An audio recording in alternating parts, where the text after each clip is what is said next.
તમે આવ્યા છો એટલે આઈ થિંક માર્કેટ પણ રિજોઇસ કરી રહ્યું છે. કૃષ્ણ ભગવાનનો પણ આજે જન્માષ્ટમીનો દિવસ છે. ગ્લોબલ જે સંકેતો બી આવી રહ્યા છે યુએસ તરફથી ખાસ કરીને એ પણ માર્કેટ રિજોઇસ કરી રહ્યું છે. ઓફકોર્સ ઇઝરાયલ લેબનનનો એક આપણે જોયું એક વીકેન્ડમાં, પણ કઈ રીતના તમે જોઈ રહ્યા છો માર્કેટ એઝ અ હોલ? હવે એક દિશા મળતી તમને દેખાઈ રહી છે માર્કેટની? ગુડ મોર્નિંગ વિટેબેન, ગુડ મોર્નિંગ વિઠાલીબેન. સૌથી પ્રથમ તો જન્માષ્ટમીની ખૂબ ખૂબ શુભકામના આપને અને તમામ આપણા દર્શક મિત્રોને. And thank you very much for the good wishes that you have conveyed to me. I was away from the show for a little long time because of some personal reasons. પણ મને એવું લાગે છે કે I will be now almost regular as usual. કારણ કે જ્યારથી CNBC બજારની શરૂઆત થઈ તેના ડે 1થી ફર્સ્ટ શોથી હું આપની સાથે જોડાયેલો છું.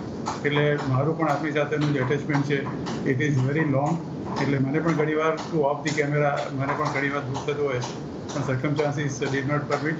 એટલે again I am back.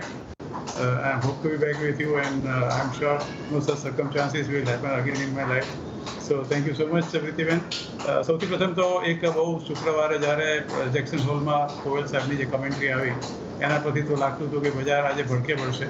પણ જે વેસ્ટ એશિયાની અંદર જે હમાસ અને પણ જે હિઝબુલ્લા અને ઇઝરાયલ વચ્ચે જે જાતની લડાઈ ચાલુ થઈ છે, હવે એ કેવો યુટર્ન લેશે એ કદાચ કોઈને કશી ખબર નથી. અને કદાચ ઈરાન પણ હુમલો કરે ઇઝરાયલ પર એવી પણ એક શક્યતા છે. અને જો અમેરિકા વચ્ચે પડશે તો મને એવું લાગે છે કે બહુ મોટી ખાના ખરાબી થશે. આઈ હોપ અને ઈશ્વરને પ્રાર્થના એ જ કરી આજે સારા શુભ દિવસે કે આવું કશું ન થાય. પણ આ લડાઈ જલ્દી પતે એવું લાગતું નથી, કારણ કે જે કોઈ બી સંધિના પ્રસ્તાવો હતા એ અનેક પ્રયત્નો છતાં બી સફળ નથી રહ્યા. Same thing has been happening with Ukraine and Russia also. બંને અરસપરસ એકબીજાના દેશમાં આક્રમણ અંદર ઘૂસીને કરી રહ્યા છે. એટલે ત્યાંથી પણ પરિસ્થિતિ બિલકુલ શાંત થઈ નથી. આ બધાની વચ્ચે આપણું ભારતીય શેર માર્કેટ અત્યારે સૌથી સક્ષમ અને સૌથી મજબૂત અને સૌથી વ્યવસ્થિત લાગે છે. આજે આપણે ઓલ ટાઈમ હાઈ લગભગ તમે આમ જુઓ તો ઓલરેડી ક્રોસ કરી ચૂક્યા છે. અને વિદેશી રોકાણકારોનો જે પ્રવાહ છે એ પણ ભલે થોડી ઘણી વેચાવાલી આ મહિનામાં અત્યાર સુધી 30,000 કરોડની કરી હોય, સામે આપણા સંસ્થાકીય રોકાણકારોની ખરીદી લગભગ 45,000 કરોડથી પણ વધારે છે. એટલે એવું કોઈ વિશેષ ચિંતાનું કારણ નથી. રિઝર્વ સિઝન લગભગ પતી જવા આવી છે અને હવે કોઈ વિશેષ એવા મોટા પરિણામો છે નહીં.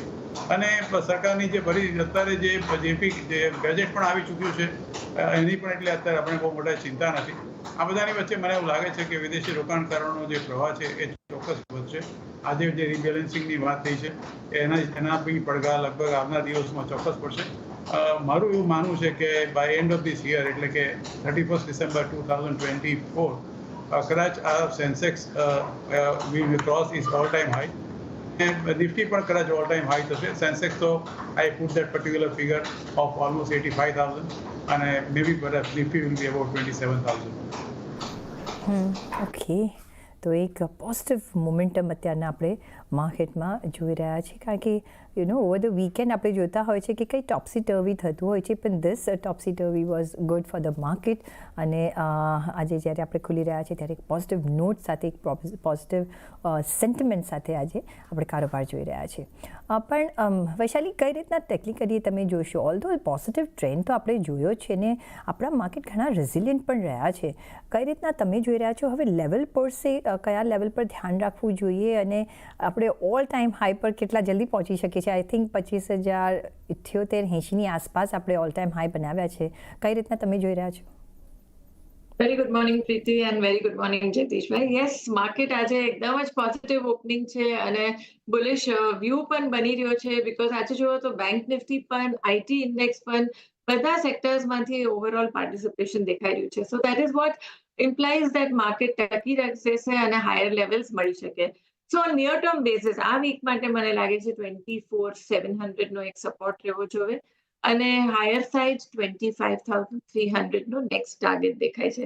25,000 એક મોટું એક લેવલ છે. So I think that is a level. આજનું ડે ક્લોઝ જોઈએ કે આની ઉપર સસ્ટેન થાય છે કે નહીં. અગર if we sustain about 25,000 levels, 25,300નું લેવલ નેક્સ્ટ આપણે જોઈ શકીએ. ઓકે, અને નિફ્ટી બેંક એવું લાગે તમને?